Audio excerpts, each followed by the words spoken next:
biharmasti.in।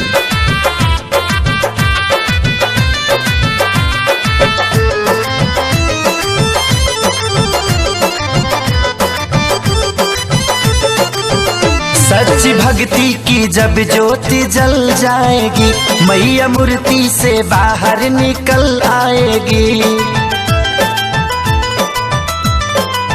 हो सच्ची भक्ति के जब ज्योति जल जाएगी, मैया मूर्ति से बाहर निकल आएगी।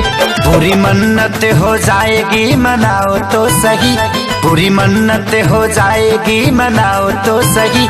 माँ को रहसू के जैसे बुलाओ तो सही, पूरी मन्नत हो जाएगी मनाओ तो सही। माँ को रहसू के जैसे बुलाओ तो सही।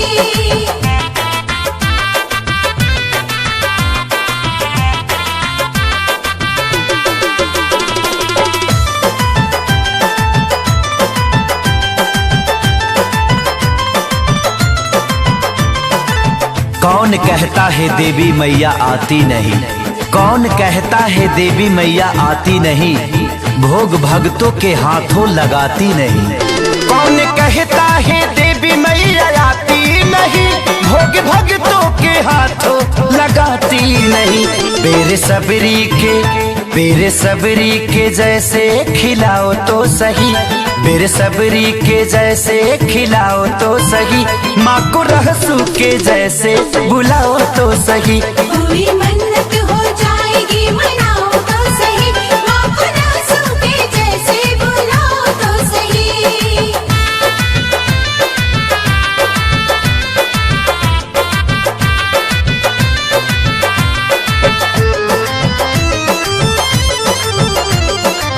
biharmasti.in। कुछ लोग कहते हैं माना हर ठाव पर, कुछ लोग कहते हैं माना हर ठाव पर, खुश न होती है मैया भजन भाव पर। कहते कुछ लोग है न मैया हर ठाव पर, खुश न होती है मैया भजन भाव पर। भजन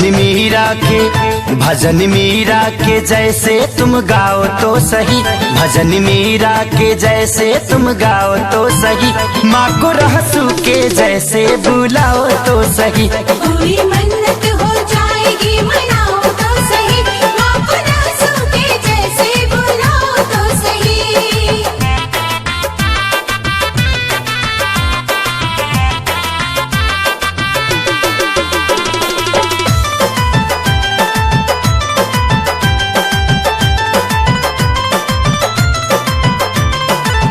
अर्ज माँ से आजाद प्यारे लाल ने किया, अर्ज माँ से आजाद प्यारे लाल ने किया। माँ ने सेवक खेसारी को सब कुछ दिया। अर्ज माँ से आजाद प्यारे लाल ने किया, माँ ने सेवक खेसारी को सब कुछ दिया। दुख आल्हा हाँ दुख आल्हा उदल जस सुनाओ तो सही, दुख आल्हा उदल जस सुनाओ तो सही। माँ को रहसू के जैसे बुलाओ तो सही, पूरी मन्नत हो जाएगी मनाओ तो सही। माँ को रहसू के जैसे बुलाओ तो सही। biharmasti.in।